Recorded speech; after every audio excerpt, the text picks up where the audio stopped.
Well, so far so good throughout OTAs when it comes to a culture check for the Philadelphia Eagles, especially when it comes to head coach Nick Sirianni and quarterback Jalen Hurts. OTA takeaways coming up next right here on the Locked On Eagles podcast.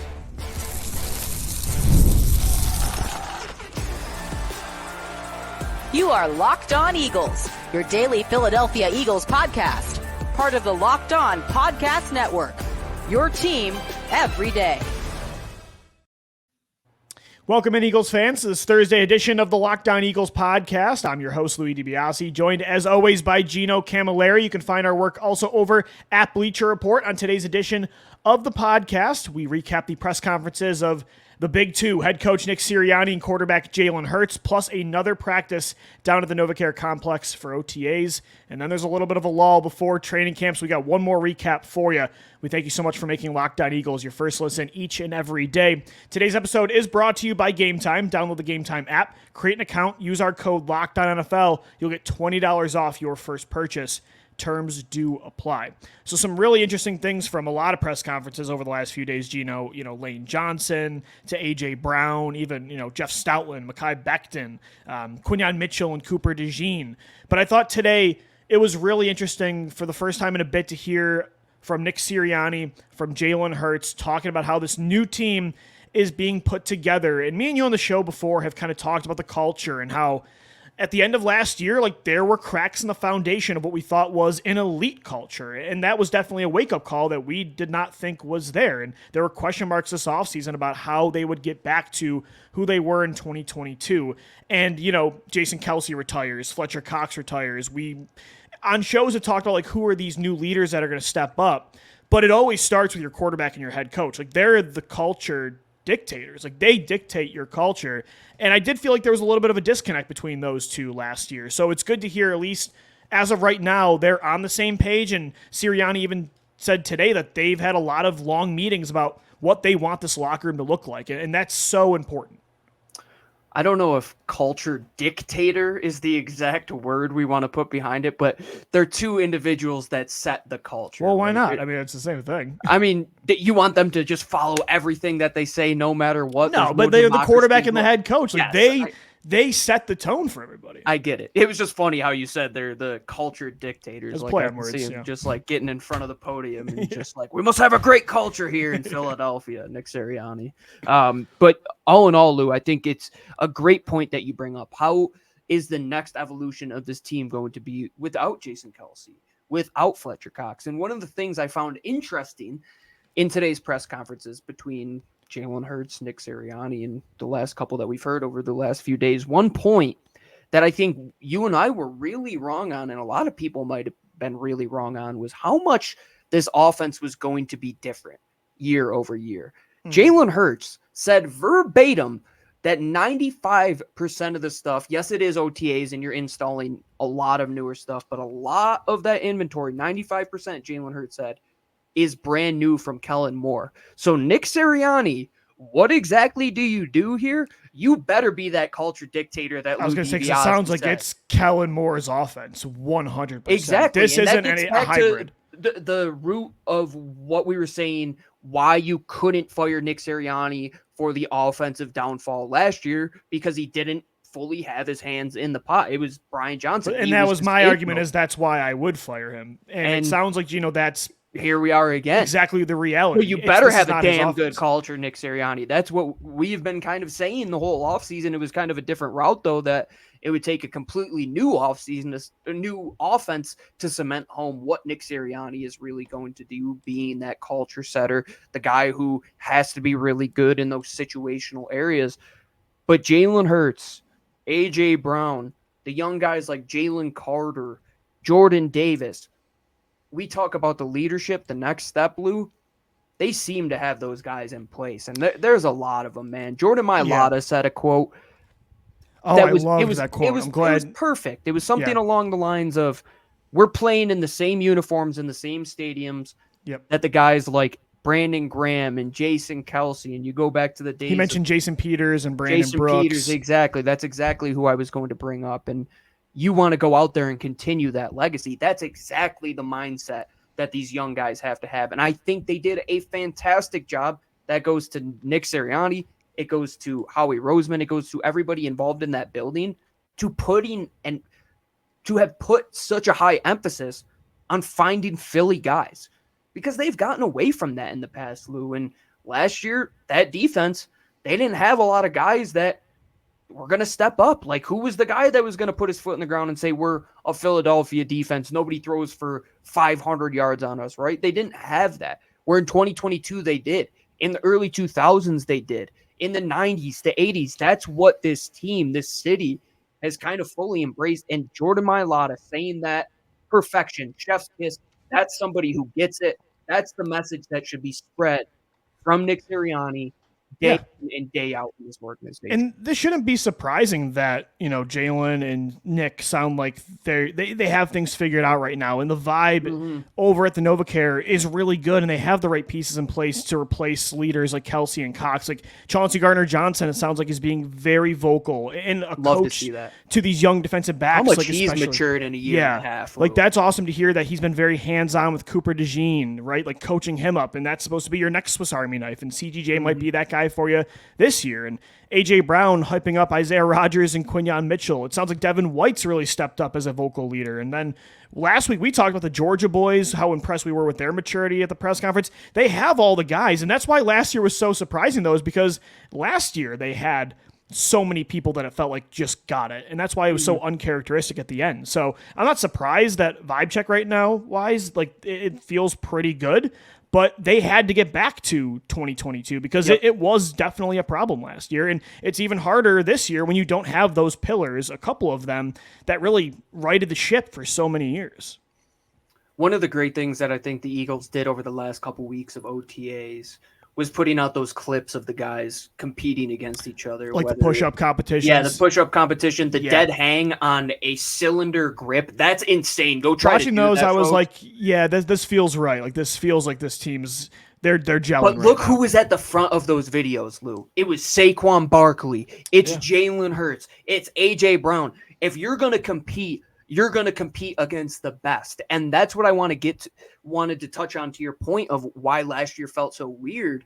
Well, if you look at it, the old adage of you only go as far as your weakest link. Well, they had a lot of weak links in that chain on defense, and you started to see it on offense towards the end of the year.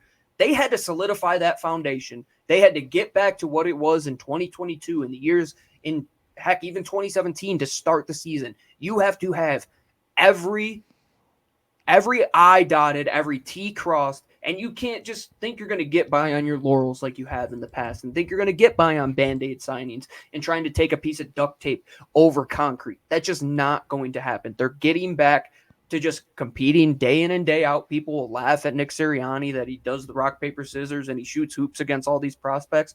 But competition drives competition. Iron sharpens iron.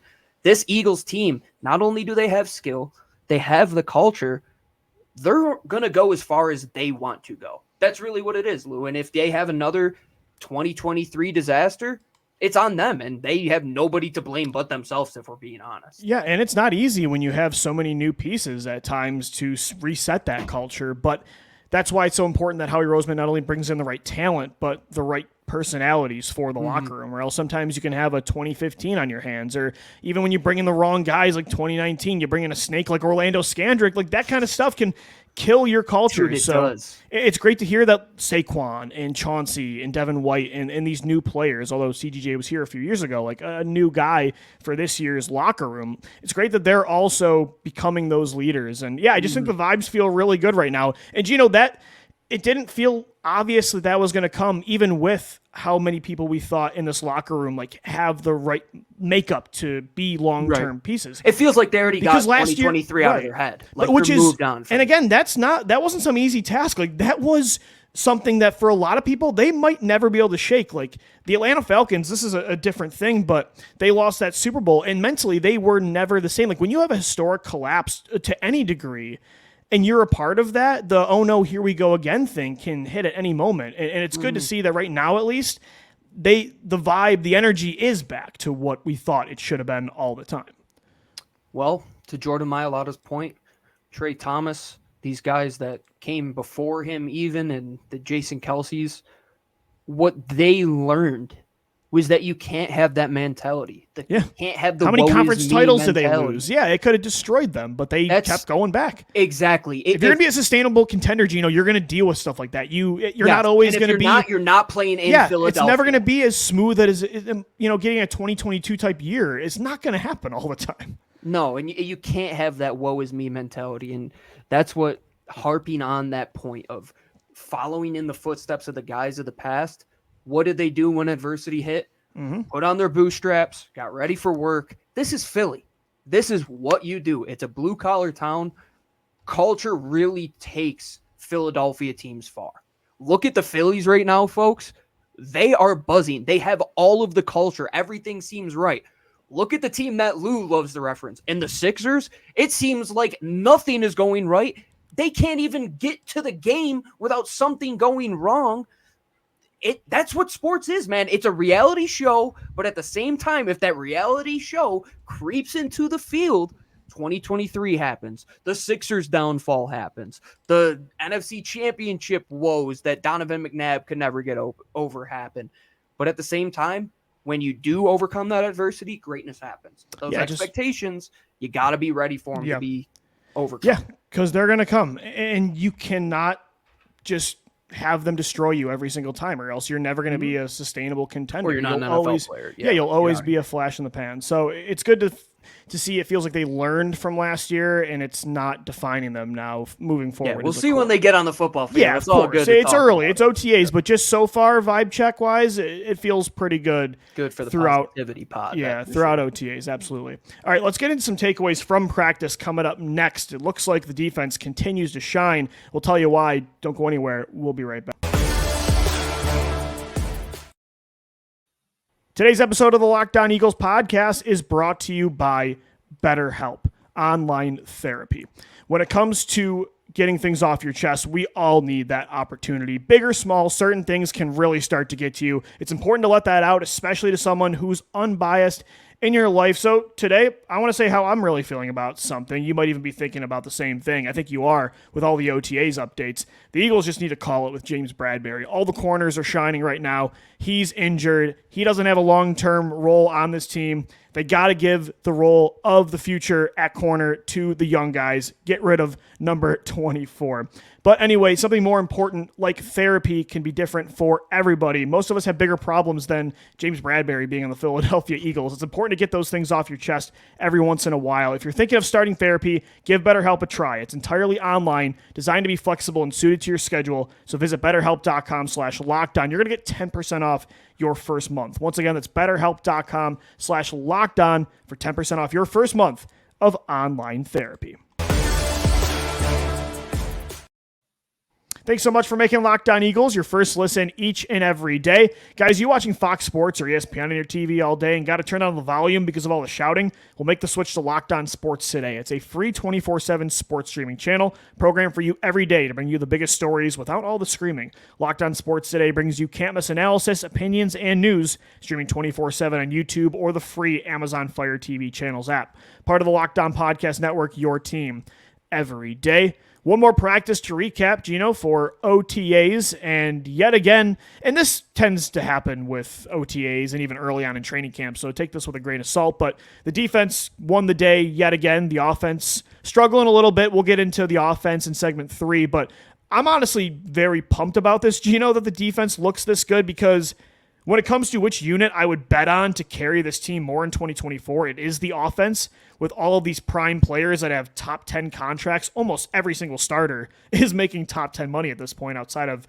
just a couple. And so it's good to hear that right now the defense is the one that's meshing, considering they're the younger unit with a new defensive coordinator, with a lot of new starters from free agency, from the draft. And to hear especially the young corners are like the best players on the field every single day is just such good, like, it's music to my ears. I'm honestly more fired up about this cornerback room right now than I was after the 2018 season. And that's saying a lot, because that was with Rasul Douglas, Sidney Jones, Avonte Maddox coming off a great rookie year, Cravon LeBlanc. Like, me and you loved that room. This one's even more fun. Well, the thing is, it's not just us coming on here to blow smoke. I mean, you're hearing guys like A.J. Brown echo that exact sentiment and saying how good Quinyon Mitchell has looked to the point where he even got a little chippy with him. He was pulling a started chirping Kawhi Leonard. him a little bit. He gave me just the Kawhi Leonard vibe where he just quietly probably said your route was trash. Because A.J. Brown said he's quiet and suddenly just started talking He crap. seems like that type of guy that's just going to like do the talking with his play, and he's just going to continue to step up against some of the better guys. And why you should feel better about this group than 2018 is look at the competition that they're going against, Lou. You're going against $55 million worth of wide receiver day in and day out. And even to hear the young guys go against those second and third teamers like the Johnny Wilsons and the John Rosses. I mean, Kelee Ringo apparently has been eating John Ross's lunch the last couple of days of practice. That's great to hear. It's great to hear that these young guys are going to get that confidence. And we know that in the NFL, defenses start to get their feet under them a little bit quicker than the offenses. Yeah. But once again, they're in their third defensive coordinator in the last 3 years. They have one of the youngest units that they've had in the last ton of new years. starters. A boatload of changeover when it comes to free agency and the draft. To see them picking up these concepts in a defense that Vic Fangio has them moving all around, and he's presenting a lot of these different looks. All right, he's putting dime looks on the field. With Quinyon's playing like dime linebacker. There are going to be some DB heavy looks this year, Gino. There's too many guys. You're going to want them on the field. And why you should be excited is because the chessboard is really going to be there. It isn't going to be just line up.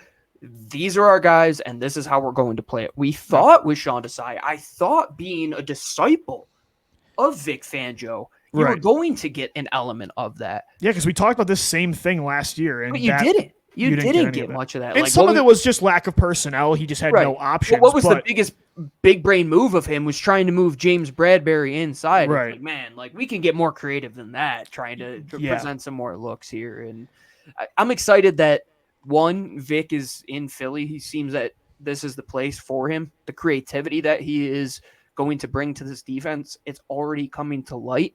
And to have these guys being so young and hopefully being with this coordinator for at least 2 to 3 years, Lou. I mean, is Vic Fangio a guy in comparison to Kellen Moore that you would believe is going to want to go and get another head coaching job? I think he's at the point where he's just like, he's done. No, he's a coordinator for life. Yeah, he's a coordinator for life.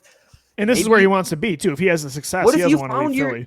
I know we're very, very optimistic here, but like, what if you found your kind of Steve Spagnuolo element to your Andy Reid? Like, you have to hope that you can find that type of guy, because over the last couple of years, outside of Jonathan Gannon, who had the greatest personnel in the last 20 years of Philadelphia, it's been hard pressed to be a defensive coordinator in Philly. They need to find some sort of continuity there. Especially when your offense is guaranteed to never have it, as long as Nick Sirianni's the head coach. Because if Kellen Moore has countless times on because if Kellen Moore has success, he's going to get a head coaching job, but if he doesn't, he's going to get fired. So, Gino, in that way, your point is even more important that Fangio does stay here long term, so that you don't have two units. For all of our sake, we want Vic Fangio to work out, because he has the youth, he has these guys that he can mold to his identity. It isn't like he has Fletcher Cox and BG when Bill Davis tried to make BG a stand-up 3-4 linebacker. No, he's keeping these guys in their positions where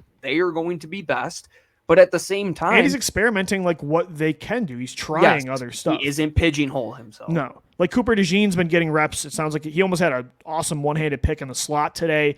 He's been on the outside. They've been moving. Again, Quinyon Mitchell played some dime. They had like a look where it was Isaiah Rodgers, Kelee Ringo, Cooper DeJean, and Quinyon Mitchell all on the field at once, I believe. Avonte Maddox have been playing safety.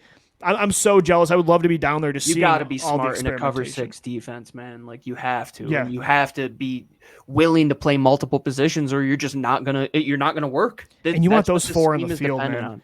I'm so the Rodgers, Ringo, Mitchell, DeJean group of 4.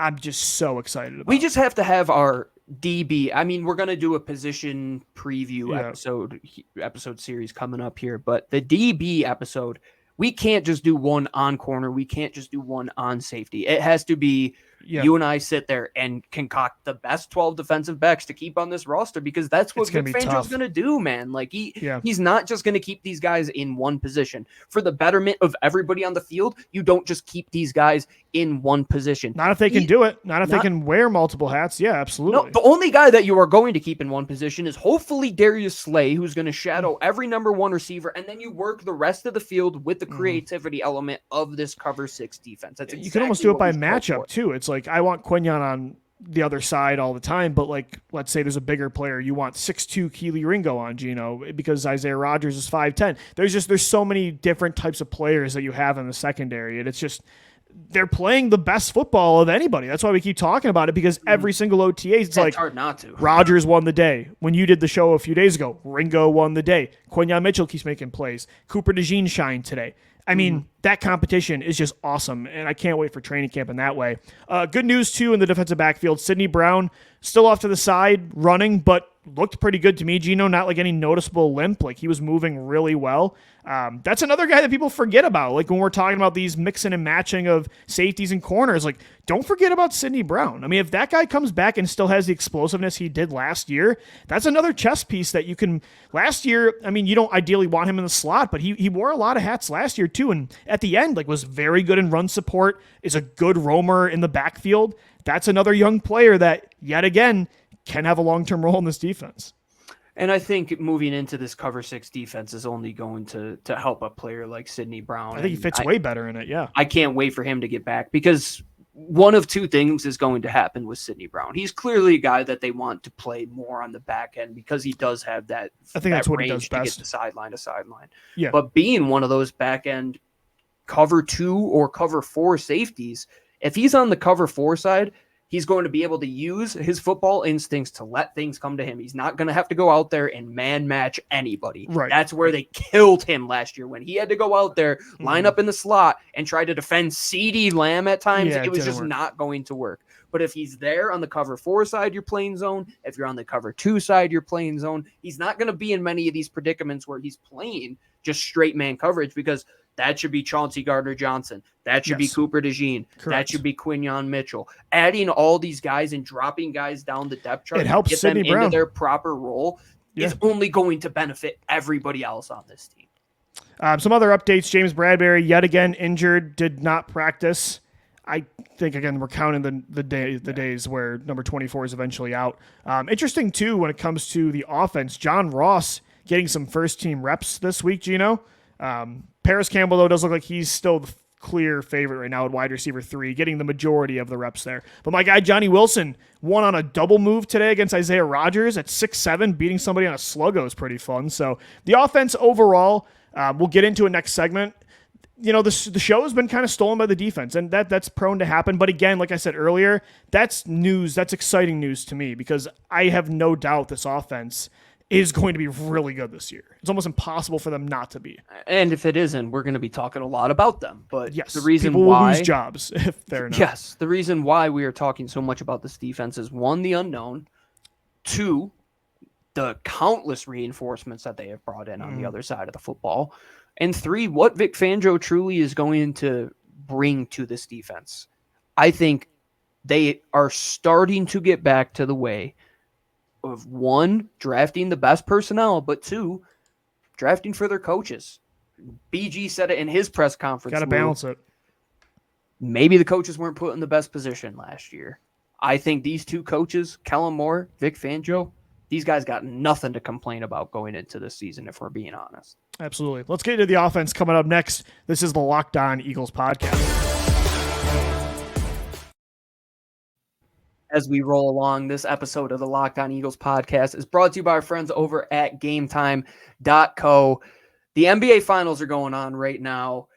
Apparently, there's going to be 9 Philadelphia Eagles at the Garden to watch this Finals game. If you want to get some tickets to see a whole bunch of Eagles at TD Garden, or go down to Dallas potentially to watch a game, I don't know why anybody in Philly would want to do that, but if you want to go see the Philadelphia Union, you want to go see your Philadelphia Phillies, who are kicking the rear ends of everybody else in the MLB, there's only one place to go for your tickets. You get last-minute tickets, flash deals, zone deals, a panoramic view right from your seat without even having to click into the ticket.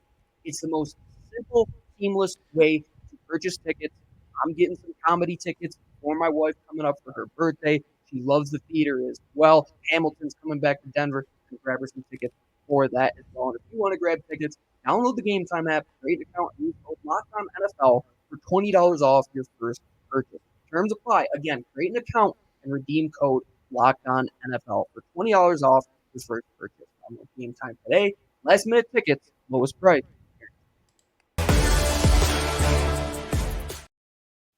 All right, we're wrapping up this Thursday edition of the Locked On Eagles podcast as the Eagles wrap up OTAs with their final practice today at the NovaCare Complex. As we mentioned, the defense wins the day yet again. The secondary looked really good.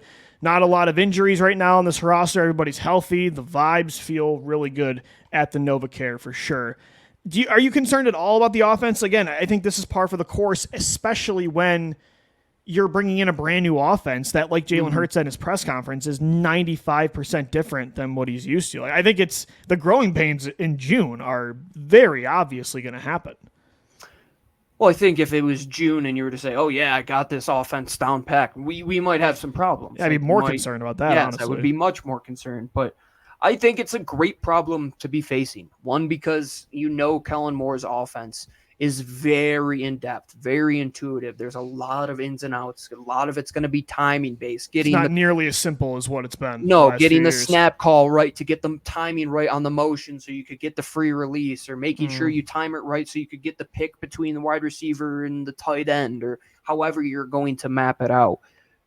Kellen Moore is a complete opposite of Brian Johnson. Brian Johnson broke this thing down to bare bones. It was one of the most simple offenses in all of football, to the point where you and I would text each other and say, we know exactly what play is going to happen. Yep. You could see the guys would go out there, you could line them up. This is going to be a dagger concept. Guy inside is going to go deep. The guy on the outside is going to run a deep in. You can just look at that team and call out plays. Now with Kellen Moore, hopefully with the motions, hopefully with these trips, these bunch formations, you are going to remove that element of simplicity. But by removing simplicity, it's going to make it harder on your offense to adapt and to understand it.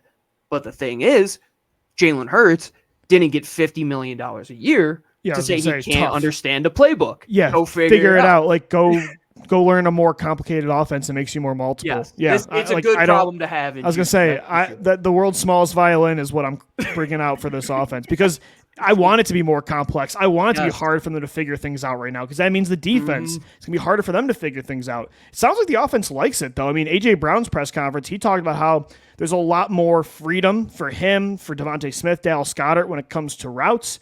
I'm not 100% sure specifically what he means by that, but I sounds think more like option, like they're going to be playoff leverage a little bit exactly. more, right? Like, so it sounds like they're big fans of this. Even Jalen Hurts, it doesn't sound like, I think he's just, it's more the fact that he has to keep switching offenses is what bothers him. I don't think there's anything about this offense specifically he has issues with, because last year we saw that ESPN story from Tim McManus. He was very concerned. He was not okay with the way that system was set up at the end of the year. Him and Brian Johnson were not on the same page at all. So I think right now, it being more complex and it being a process with growing pains, I think that's a good thing, and the players see that as well. I think by the time we get to September, again, there's a lot of time before the regular season. They're figuring things out right now, and that's the way it needs to be. I don't want them to be humming like a fine-tuned machine right now. No, and this offense, if we're being realistic, it is June 6th. Will probably not be dialed in until the middle of October, if we're being honest. It's going to take a while. It's first year Kellen Moore. We saw the first year of Shane Steichen. It took them a while to just figure out the whole process. It's going to get back to that again, right? Like, how involved is Nick Sirianni going to be in the whole process? Is he going to have the 2-minute calls? Is he going to have the red zone calls? Is it all Kellen Moore going to be doing the play calling? They are going to have to get in sync with Jalen Hurts when it just comes to the game flow. It's going to take a lot to get this offense going because of that multiplicity, because of all the variance in the route concepts and the route formations and moving guys around the formation. If you want your offense to be simple, go coach 4th and 5th graders. You can run a wing tee and run power, counter, rocket toss till the cows come home. But this is the National Football League, Lou. And you see what Kansas City is doing. Did you hear what Travis Kelce said on the New Heights podcast the other day? No. Jason is just kind of ripping them and saying, like, I hate install day. Like, I hate saying, oh, you got to get the playbook. Like, you can only install inside zone so many times. And then Travis is like, dude, we get to camp and Andy Reid has like a stack of 1,000 index cards of plays that we have to go and learn. Oh, yeah. You don't think the same thing goes for Mike McDaniel's offense or Kyle Shanahan's? Like, you have to constantly be evolving, and you have if you're one of the best guys at any of these positions getting paid the best money, you have to be the smartest guy that can understand the playbook because they're trusting you to do everything that your job entitled, and that is good. That is a great problem to have. Right now, in June, it's okay. Aaron Rodgers said a few years. Exactly. All right, that's going to do it for today's edition of the Locked On Eagles podcast. That does it for OTAs as well. A little bit of time here now, Gino, before some Eagles football returns, but that's okay. Things looked pretty good this week down at the NovaCare. We'll still be your daily Philadelphia Eagles podcast Monday through Friday, so subscribe on all podcast platforms and on YouTube as well. Once again, thanks so much for making us your first listen each and every day. For Gino Camilleri, I'm Lou DiBiase signing off. As always, thanks so much for downloading, watching, and listening, and let's go Birds. Fly, Eagles, fly.